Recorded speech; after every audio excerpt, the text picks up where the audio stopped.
¿Qué gobernante redujo a la mitad de la población de todo un país? ¿Qué aspecto tenían los maníacos más despiadados? ¿Y quién era temido incluso en Alcatraz? Todas las respuestas están aquí en este episodio sobre las personalidades más aterradoras de todos los tiempos. Esto es Infinito y hoy te mostraré algunas de las personas más malvadas de la historia que te harán sentir incómodo. Vamos allá, chicos. Leopoldo II. Leopoldo II fue el rey de los belgas a finales del siglo XIX y a principios del siglo XX, pero se le recuerda por sus terribles actividades en África. Fundó el Estado Libre del Congo, formalmente independiente, y se convirtió en su propietario personal durante unos 30 años. A pesar de su nombre, no había libertades en el Estado, y todos los lugareños eran esencialmente propiedad y esclavos de Leopoldo II, que hacía lo que quería con ellos. En su mayoría, el rey de los belgas se deshizo de ellos, y lo hizo de forma brutal. Obligaba a la gente a trabajar hasta la extenuación en las plantaciones para obtener dinero de la venta de caucho, marfil y otras riquezas del Congo. Y si consideraba que alguien no se esforzaba lo suficiente, no dudaba en ejecutarlo o mutilarlo. No era raro que la víctima fuera masacrada delante de su familia. Las atrocidades en el Estado Libre del Congo durante el gobierno de Leopoldo II fueron de proporciones apocalípticas. El tirano asesinó a 15 millones de personas. La población del Estado Libre del Congo se redujo a la mitad y Leopoldo II fue despreciado por todo el mundo durante su vida.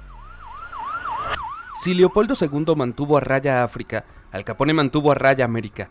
El gángster más famoso de la historia puede considerarse con razón uno de los hombres más malvados y peligrosos de todos los tiempos. En los años 20 operaba en Chicago.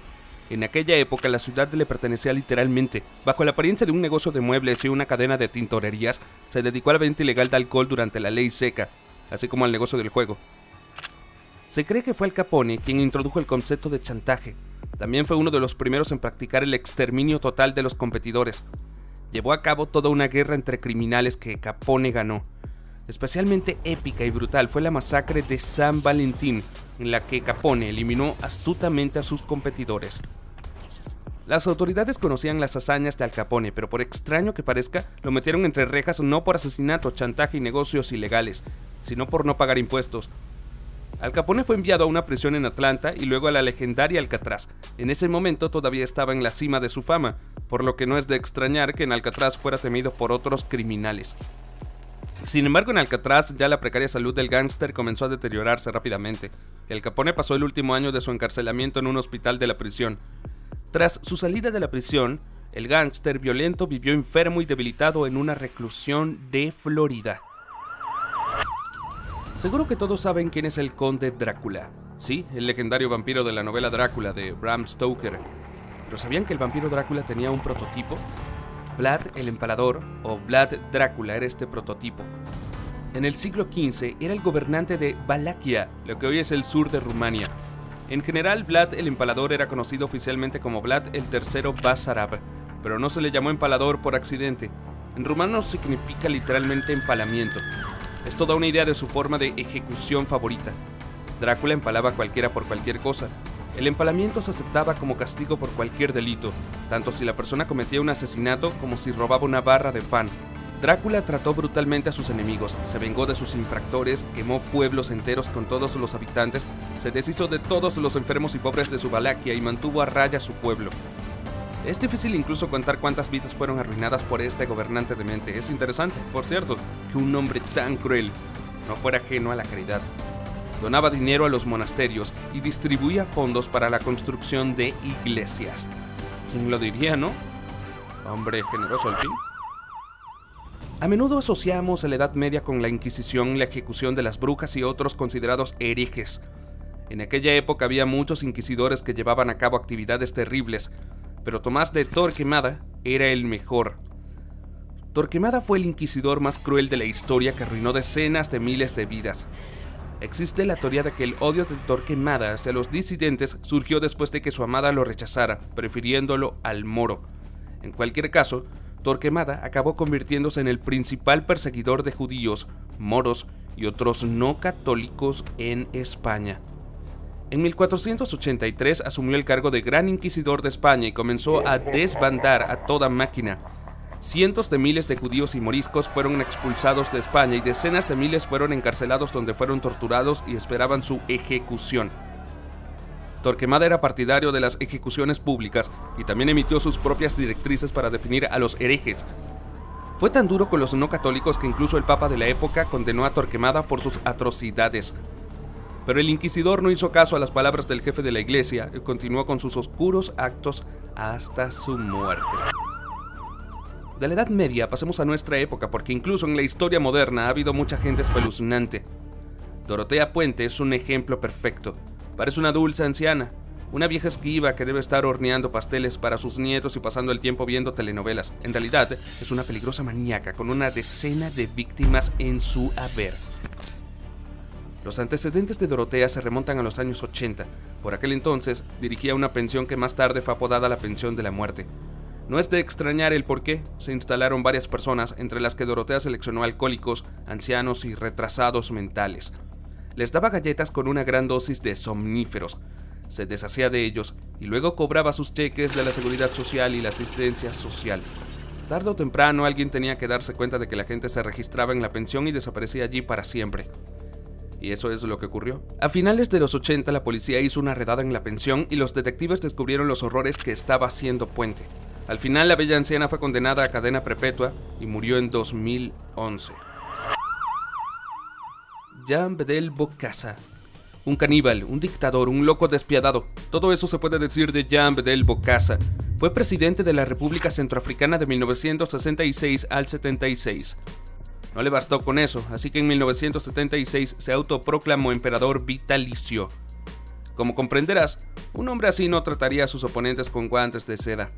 Bokassa trataba a los opositores con mucha crueldad. A algunos de ellos los alimentaba para la cena con cocodrilos y leones. Bokassa también era caníbal y no dudaba en hablar de ello. Al emperador no solo le disgustaban sus oponentes, sino también su propio pueblo. Mientras sus ciudadanos apenas llegaban a fin de mes y morían de pobreza, Bokassa presumía de su riqueza.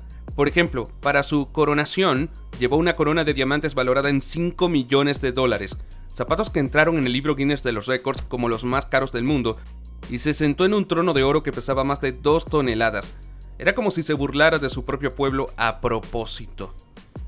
Finalmente, todo el mundo se hartó y en 1979 el tirano fue derrocado y expulsado del país en ausencia.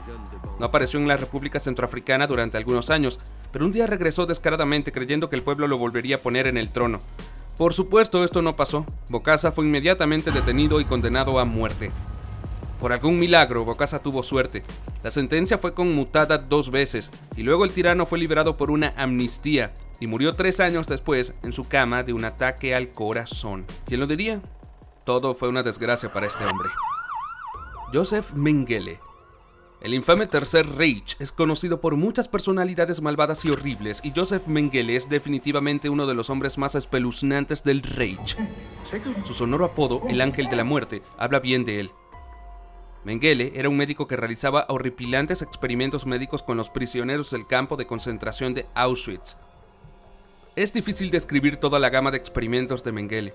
Por ejemplo, llevó a cabo operaciones para cambiar el color de la córnea, por lo que el médico trató de encontrar la manera de convertir a personas con ojos marrones y negros en arios de ojos azules. También hubo experimentos en ginecología, experimentos con la reducción de la temperatura corporal hasta extremos y la infección de personas con enfermedades mortales.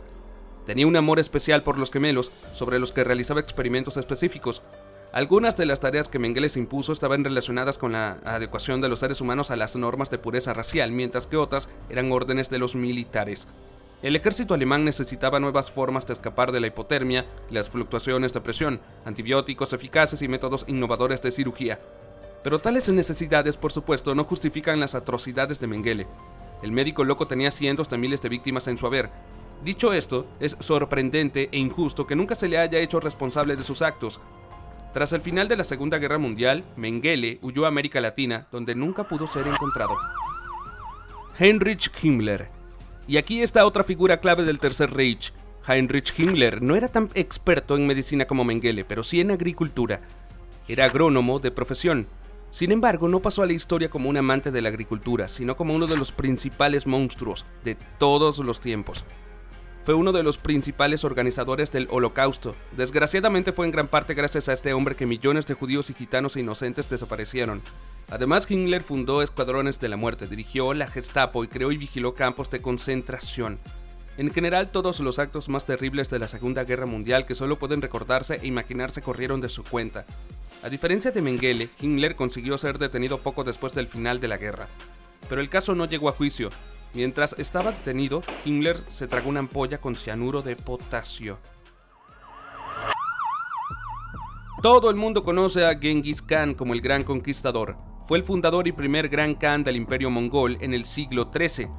No solo unió a las dispares tribus mongolas y turcas, sino que organizó campañas de conquista, creando así el mayor imperio continental de la historia. Se extendía desde el Pacífico hasta el Danubio y desde Novgorod hasta el sudeste asiático. Todo esto suena muy bien, pero mucha gente olvida lo que hizo Genghis Khan por todos estos territorios, la gloria y la influencia. Las campañas de Genghis Khan fueron muy crueles. Algunas de ellas terminaron no solo en la captura de una ciudad, sino también con la eliminación completa de su población. Según estudios de científicos, Genghis Khan fue indirecta y directamente responsable de la muerte de 60 millones de personas. Para que nos hagamos una idea de la magnitud, en el siglo XIII fue del 4 al 12% del total de la población mundial. Es decir, Genghis Khan aniquiló literalmente una décima parte del mundo. Era feroz en sus represalias contra sus enemigos. Por ejemplo, cuando los persas mataron al embajador mongol, Genghis Khan se enfureció y exterminó la mayor parte de su pueblo. Todos estos detalles no deben olvidarse al recordar las grandes hazañas de Genghis Khan. Y eso es todo, chicos. ¿Qué persona consideras personalmente la más malvada de toda la historia? Házmelo saber en los comentarios. Gracias por ver y hasta la próxima.